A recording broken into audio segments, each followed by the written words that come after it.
Okay, let's get into it. Today we're doing a deep dive into the economic story of India.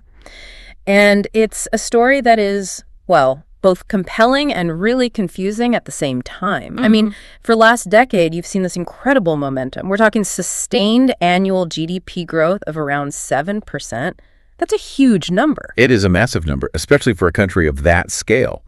And, that number is exactly where the paradox really begins. A paradox? How so? Well, you have the world's most populous democracy. You have these incredibly vibrant consumer markets. And a big slice of the population has purchasing power that's, pretty much on par with advanced Western nations. So if you're a global company, that should be a slam dunk. You see 7% growth, you see the scale, you go in. Logically, yes. But what our sources are showing again and again is that new multinational companies entering India are only capturing about half of that growth, maybe 3.5%. Wow, only half. They are completely failing to translate that huge macro-level success into micro-level corporate profits. The blueprint that worked in China, or maybe Latin America, it just falls apart in India. And that's the mystery we really have to solve today, isn't it? Why is a country that's succeeding so spectacularly on a national level such a tough nut to crack for these global players? So our mission is to unpack why those standard global blueprints fail so often. We need to understand the glocalization strategies that are needed to capture that other 3.5%. And we also have to look at the country's own sort of a domestic management identity crisis. Right. And then really focus on the macroeconomic strategy that's making all this possible, the financial prudence, the stability. That's the engine. Exactly. The first stumbling block for almost all of these MNCs is something the sources call the flat world fallacy. The flat world fallacy, okay. They basically walk in assuming that modern India is functionally identical to any other advanced economy. Same products, same pricing, same management style they use everywhere else. So they think everyone is online, digitally savvy, and has the same buying habits. Precisely. But the market isn't flat at all. Right. It's split. You have the flat world segment, the high-income westernized consumers. The early adopters, the ones buying the new phone on day one. Right.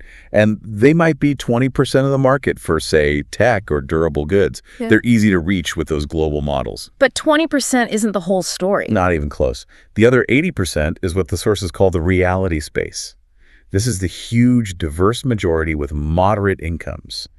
And real scalable success in India means you have to adapt to local culture, language, traditions. If you only play on that surface level, you only get half the potential. And there are plenty of corporate casualties that prove how expensive it is to be so rigid. The sources list some big names. Oh, yeah. McDonald's, Coca-Cola, Nokia, Vodafone, Walmart. They all struggled in that environment. General Motors just called it quits. Citing a lack of agility, right? Exactly. A lack of agility to tailor their products and actually hit their sales targets. The lesson is, well, it's brutal, but it's simple. You need a Glocal strategy. Global ideals, but with a local mindset. It requires total commitment, long-term investment, and this is key immersed learning. You just cannot learn India from a boardroom in New York or London. Okay, so let's get specific. What does this glocalization, this Indianization actually look like for a big multinational trying to get to that 80%? Well, it means fundamentally changing your management and product styles. For a tech company like Google, for example, it means making sure your apps work perfectly on low bandwidth networks. And integrating local languages. And integrating multiple local languages into everything, like Google Pay.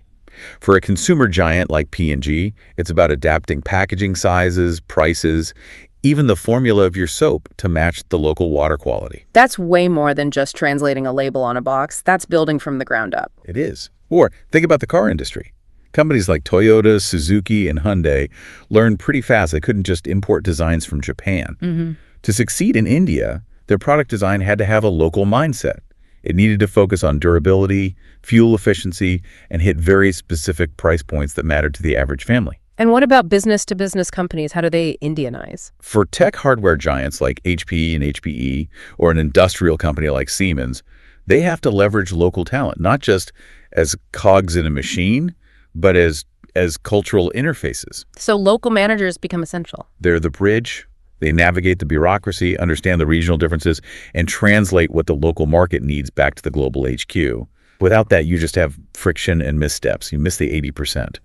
That need to Indianize management really brings us to a much deeper issue that the sources raise, this domestic identity crisis in management itself. It's a fascinating point. But wait, if India's producing these world-class CEOs and entrepreneurs, why is there a management identity crisis at all? That's a great question. And the sources trace it right back to the very foundation of business education in the country. The universities. Right. 50 years after management schools were established, the curriculum, the textbooks, the whole pedagogy is still a near total copy of Western systems, mostly American and European models. And they're not even looking at successful Asian models, like from Japan or Korea, who figured out how to blend their culture with modern management. Precisely. So you get this abstract, imported theory clashing. Really clashing violently with Indian social reality, and it leads to poor performance. Can you give an example? Sure.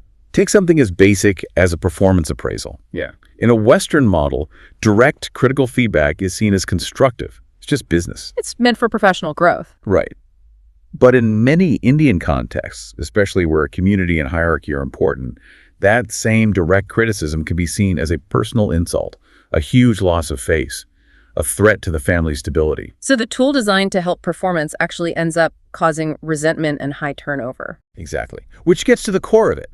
Concepts like loyalty, efficiency, duty, they have completely different emotional anchors in India than in the West. That's really interesting. Western values often prize efficiency and individualism. Quarterly metrics are king.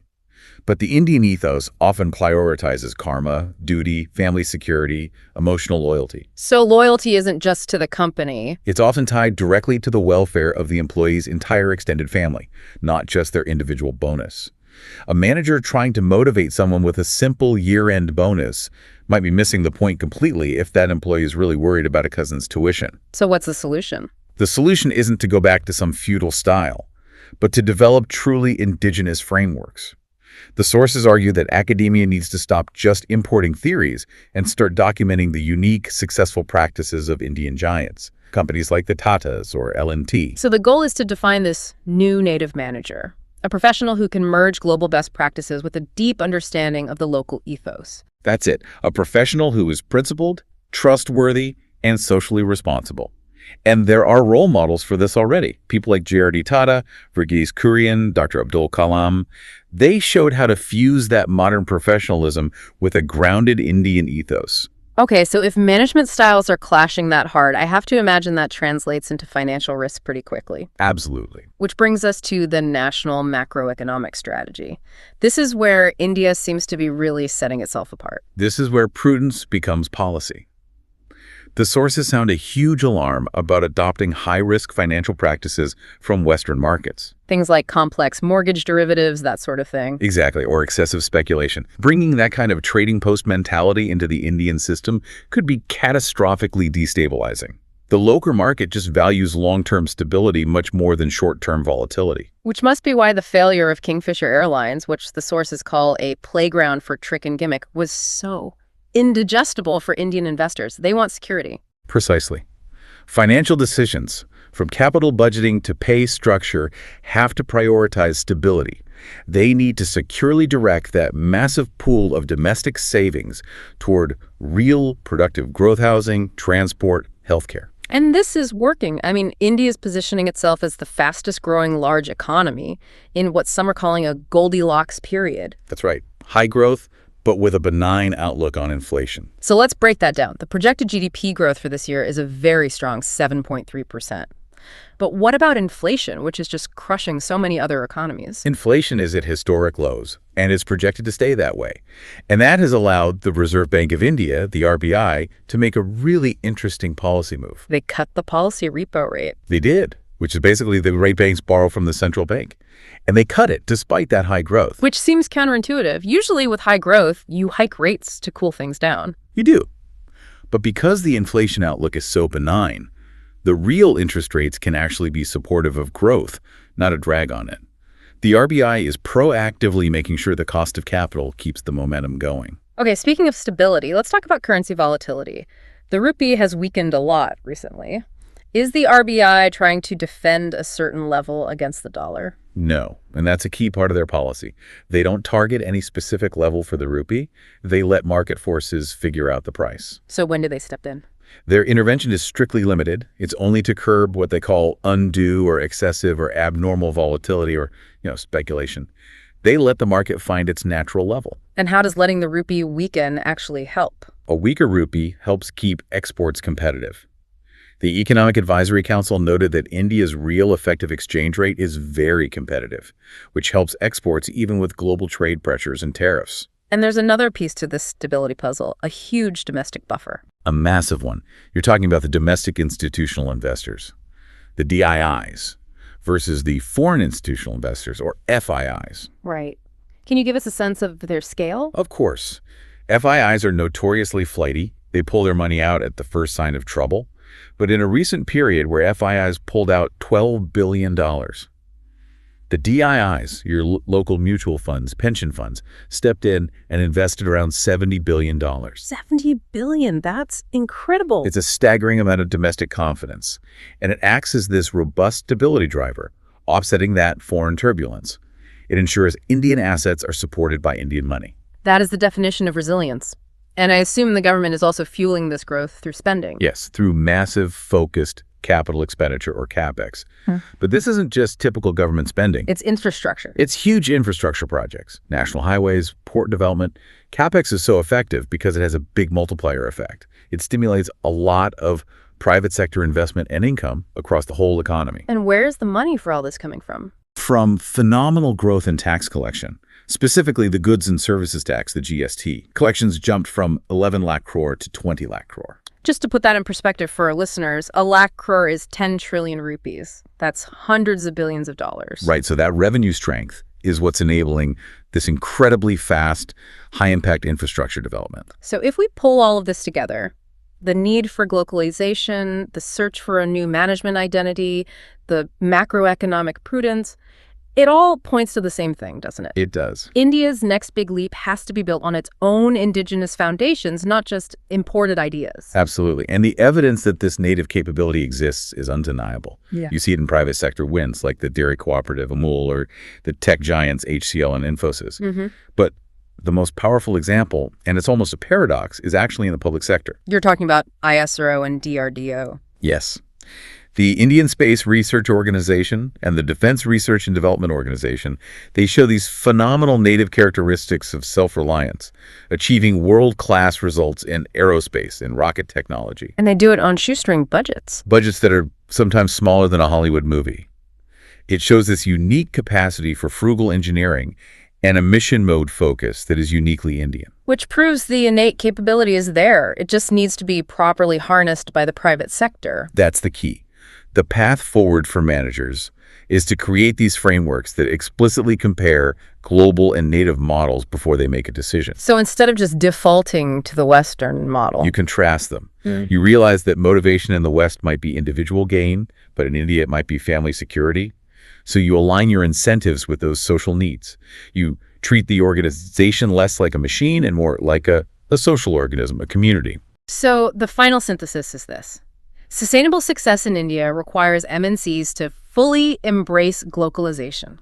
And it requires Indian practitioners to adopt a new native identity that merges global professionalism with a deep respect for local ethos. And that new identity has to prioritize stability and the welfare of the collective over just short-term individual metrics.